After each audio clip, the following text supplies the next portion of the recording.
मित्रों नमस्कार। मैं पंडित ब्रजेश चंद्र पाठक मनोकामना ज्योतिष में आज आपके सम्मुख बहुत ही महत्वपूर्ण इम्पोर्टेंट टॉपिक लेकर आया हूँ।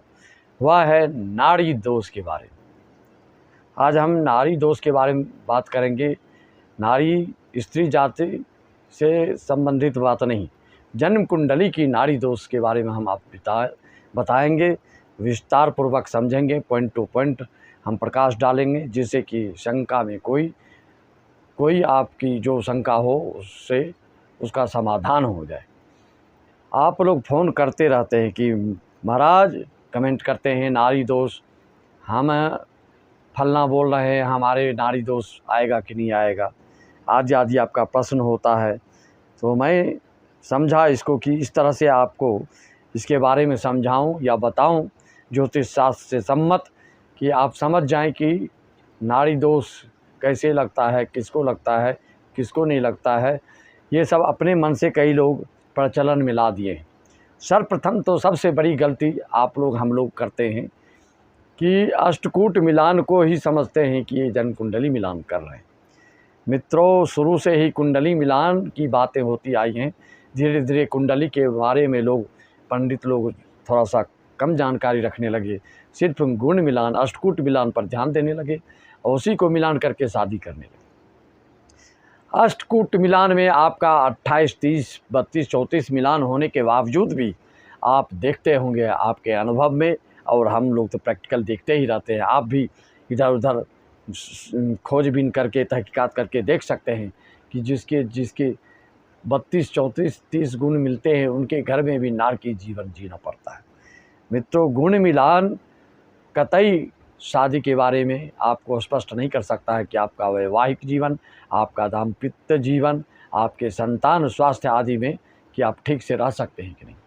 इसके बारे में आपको जानना होगा कि कुंडली आपकी कैसी है। मित्रों, अष्टकूट मिलान में आप जानते हैं कि वर्ण, अवश्य, तारा, योनि, ग्रह, मैत्री, गण, बकूट और नाड़ी, ये 8 कोई गुण को मिला के 36 गुण बनते हैं। क्रमशः एक वर्ण का 1 अंक है, वश्य का 2, तारा का 3, योनि का 4, ग्रह मैत्री का 5 और भकूट का 7 और नाड़ी का 8, टोटल जोड़ के 36 गुण बनते हैं। तो मित्रों, तो आपको सबसे पहले ये समझिए कि जैसे कि इसके शास्त्रों में, ज्योतिष शास्त्र में वर्णन आया है कि अगर ब्राह्मण जाति के लोग, ब्राह्मण जो हैं, 4 वर्ण व्यवस्था की बात है अपने ग्रंथों में, ब्राह्मण, क्षत्रिय, वैश्य, शूद्र। तो ब्राह्मणों में नाड़ी दोष विशेष करके देखा जाता है, क्षत्रियों में वर्ण दोष देखा जाता है और वैश्यों में गण दोष देखा जाता है और शूद्रों में योनि दोष देखा जाता है। हमारे पास फ़ोन आता है, महाराज जी मैं दिल्ली से बोल रहा हूँ, अभिषेक अग्रवाल, या कोई चेन्नई से फ़ोन करते हैं कि मैं धीरेन्द्र महतो फ़ोन कर रहा हूँ, कुशवाहा फ़ोन कर रहा हूँ, मेरे कुंडली में ब्राह्मण वर्ण है, तो नाड़ी दोष मुझको लगेगा क्या? मित्रों, सबसे पहले आप इस बात को समझें कि यह जातीय आधार जो मैं बता रहा हूँ, 4 वर्ण व्यवस्था है। कुंडली के ब्राह्मण, क्षत्रिय, वैश्य, शूद्र वर्ण की बात मैं नहीं कर रहा हूँ।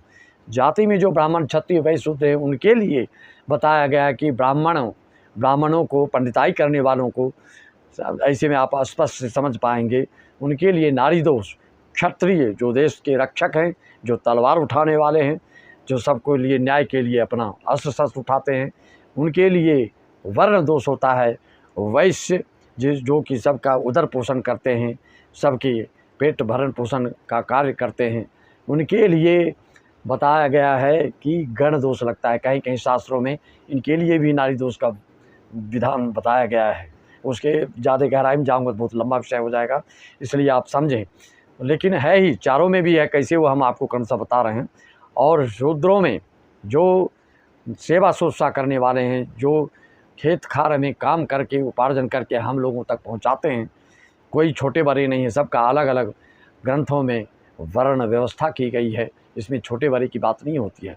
दुनिया चलाने के लिए व्यवस्था, घर चलाने के लिए व्यवस्था, देश चलाने के लिए व्यवस्था, किसी न किसी पद पर आपको डालना ही होगा। इसमें कोई छोटे बड़े की बात नहीं है, ये एक विधान है, ये एक विधि है, ये एक तरीका है। तो मित्रों, सबसे पहले आप ये समझ लें कि कुंडली का जो ब्राह्मण, क्षत्रिय, वैश्य, शुद्ध वर्ण होता है, उसकी बात मैं नहीं कर रहा हूँ। उसमें जो जाति लोग हैं उनके में ये दोष बताया गया है। लेकिन आप लोग में भी नारी दोष लगता है कि नहीं, उसके ऊपर मैं विशेष प्रकाश डाल रहा हूँ। उसको आप अच्छी तरह से आज समझ जाएंगे कि नारी दोष किसको कैसे लगता है। नहीं लगने का सवाल ही नहीं है। मैं तो कहता हूँ ब्राह्मण, क्षत्रिय, वैश्य, शूद्र चारों को नारी दोष लगता है। शास्त्रीय प्रमाण देकर बताऊंगा, या आप उदाहरण में जहाँ कहीं भी आप अपने किसी भी जाति में आप देख सकते हैं, अगर दोनों वर वधू दोनों की एक ही नारी है तो वहाँ आपको किसी न किसी प्रकार की दिक्कत, स्वास्थ्य से संबंधित, संतान से संबंधित, विद्यार्जन से संबंधित, मेधा शक्ति से संबंधित, किसी न किसी संबंधित से आपको ज़रूर त्रुटि पाई जाएगी। विशेष करके आपको मैं बता रहा हूँ कि एक नारी में शादी करने से, आदि नारी में अगर शादी करते हैं तो उसमें वर की मृत्यु हो जाती है। अगर मध्य और अंत्य नारी में शादी करते हैं तो कन्या की मृत्यु होती है। विस्तार से मैं आपको पॉइंट टू पॉइंट समझा रहा हूँ, उसको समझिए। मित्रों, आप ये समझिए कि नारी तीन हैं होती है, आप जानते हैं, आदि, मध्य और अंत्य नारी। तो आपकी जानकारी के लिए कि भटकना ना पड़े, ज़्यादा फ़ोन लगाना ना पड़े, उसकी सुविधा के लिए मैं आपको ये बताए देता हूँ कि जैसे आदि नारी है तो उसके कौन नक्षत्र होते हैं, कौन कौन से नक्षत्र हैं? अश्वनी, आद्रा, पुनर्वसु, उत्तरा, फाल्गुनी, हस्त, ज्येष्ठा, मूल, शतभिखा और पूर्वा भाद्रपद नक्षत्र में जन्म लेने से आपकी नारी आदि होती है। अगर आपकी नारी भरणी, मृगशिरा, पुष्य, पूर्वा, फाल्गुनी, चित्रा, अनुराधा, पूर्वाषाढ़, धनिष्ठा और उत्तरा भाद्रपद नक्षत्र में जन्म अगर होता है तो ऐसे जातक की नारी मध्य होती है। अगर कृतिका, रोहिणी, श्लेषा, मघा, स्वाति, विशाखा, उत्तराषाढ़, श्रवण और रेवती नक्षत्र में जन्म लेने पर व्यक्तियों की नारी अंत्य होती है। अब यहाँ हम पर विषय आ रही है शादी की बात। विवाह में नारी दोष क्यों देखा जाता है? मित्रों, जिसके में नारी दोष नहीं होता है उसकी संतान जो होती है मेधावी होते हैं, तेज तर्रार होते हैं, स्वस्थ होते हैं, व्यवहार कुशल होते हैं। हर दृष्टिकोण से देखें तो बहुत ही लाभकारी सिद्ध होता है।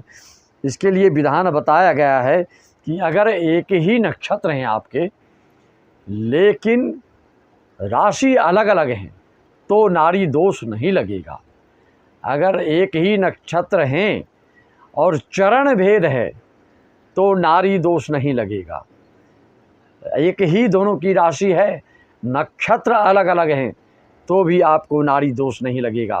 कहने का मतलब इस तरह से में नारी दोष नहीं लगता है। लेकिन अगर दोनों एक ही नक्षत्र के हैं, एक ही चरण के हैं, एक ही राशि के हैं तो चाहे ब्राह्मण वर्ण हो, क्षत्रिय वर्ण हो, वैश्य वर्ण हो, शूद्र वर्ण हो, चारों को दोष लगता ही लगता है। भले इसको आप माने या ना माने। दिन को में ही हम आँखों को बंद करके बोलें कि रात हो गई तो कदापि रात नहीं हो सकती। दिन तो दिन ही रहता है, भले आप अपनी आँखें बंद करके रात बना लेते हैं। तो ये जानकारी आप जन जन तक पहुँचाएँ, घर घर में पहुँचाएँ। ये जानकारी हर एक घर वालों के लिए, हर एक लड़का लड़की वालों के लिए, हर एक नवयुवकों के लिए ज़रूरी है कि नारी दोष को कैसे समझें और इसका परिहार कैसा होता है। मान लीजिए जिसने भूलवश से शादी करी ली वो तो भुगत ही रहे होंगे। उनको पूछिए जाकर, अगर एक नारी में शादी, एक ही नक्षत्र, एक ही राशि, एक ही चरण है तो ज़रूर ही वहाँ 100% मैं बोलता हूँ कि स्वास्थ्य और कोई मृत्यु तुल्य कष्ट भोग रहा है। अगर आदि नारी होगी तो वर लड़का कष्टमय मृत्यु तुल्य कष्ट भोग रहा होगा। अगर आदि अंत्य नारी होगी तो लड़की कन्या बिल्कुल स्वास्थ्य से परेशान मिलेगी आपको। तरफ तरफ कर जीना कोई जीना नहीं होता है। नारी दोष का मतलब यही है कि एक दूसरे के प्रति जो आकर्षण होता है, एक दूसरे के प्रति जो अट्रैक्टिव होते हैं, इसको साइंटिफिक कारण से भी देखेंगे तो इसलिए नारी दोष को देखा जाता है। आप जानते हैं अष्टकूट मिलान के हिसाब से सर्वाधिक अंक नारी दोष का ही होता है। नारी दोष देखना सब में परिहार अगर हो रहा है तब आप शादी कर सकते हैं। लोग कोई बोल देते हैं कि नहीं हम में नारी दोष नहीं लगता है। दोष सभी में लगता है, लेकिन प्रधानता ब्राह्मण में नारी, क्षत्रिय में वर्ण, वैश्यों में गण और शूद्रों में योनि दोष देखा जाता है। लेकिन अगर ये चारों एक साथ मिल रहा हो, एक ही नारी हो, एक ही चरण हो, एक ही आपका राशि हो, ये सब तीनों सब एक साथ मिल रहे हों, तो किसी भी वर्ण वाले को शादी नहीं करनी चाहिए। और ये भी नियम है शास्त्र का कि कन्या को उच्च वर्ण वाले में, शायद जन्म कुंडली की बात आ रही है, अगर कन्या का वर्ण ब्राह्मण है तो उसको ब्राह्मण वर्ण वाले ही लड़के से शादी करनी चाहिए। ब्राह्मण वर्ण की लड़की अगर मान लीजिए नीच जाति, नीच कुल में के लड़के लेते हैं तो निश्चित ही उसको वैधव्य का मुंह देखना पड़ता है। इसका वर्णन आपका आया है, आप इसको शास्त्रीय विधान से भी समझ सकते हैं। एकक्षय चैक पादे च विवाह प्राण हानिदः दंपत्यारोक पादे तु वर्षांते मरणम ध्रुवम। ऐसी शादी से निश्चित है कि नीच कुल के लड़के, ब्राह्मण कुल की लड़की अगर नीच कुल के लड़के से शादी करे तो कोई काट नहीं सकता है। वो 20 साल 30 साल पहले ही उसके पतिदेव, उसके वर, उसका जो है वो हस्बैंड पहले की मृत्यु को प्राप्त करेंगे, और जब तक दाम्पत्य जीवन जिएंगे वो सुख में हो नहीं सकता है। ये अकाट्य है, ये ब्रह्मलेप्य है, ये ध्रुव सत्य है। मित्रों, इस तरह से हमने आपको एक एक चीज़ करके समझाया, इसको आप अच्छी तरह से समझें। और जिस तरह से भी कोई भी शंका समाधान आप चाहते हैं तो अपनी कुंडली का विश्लेषण करवाना चाहते हैं, अगर आप लोग के पति पत्नी में किसी प्रकार की दिक्कत आ रही हो तो नारी दोस्त तो जिम्मेदार नहीं है, इसको सब देखना सुनना आपको करवाना चाहते हैं तो हमसे संपर्क करें। मात्र 201 रुपये में अपनी जन्म कुंडल की विश्लेषण करवा सकते हैं। विस्तार से ज़्यादा समय लेंगे तो 501 लगेगा। हस्तलिखित कुंडलियाँ बनवाएंगे लोग तो 5-5 हज़ार लेने हैं, मात्र हम 1100 बना के देते हैं। और share, subscribe, like, bell icon अवश्य दबाएँ। नई सी नई जानकारियाँ, नोटिफिकेशन आपके तक पहुँचती रहेगी। सभी मित्रों को जय श्री राम एवं अपने शिष्यों को शुभाशीर्वाद।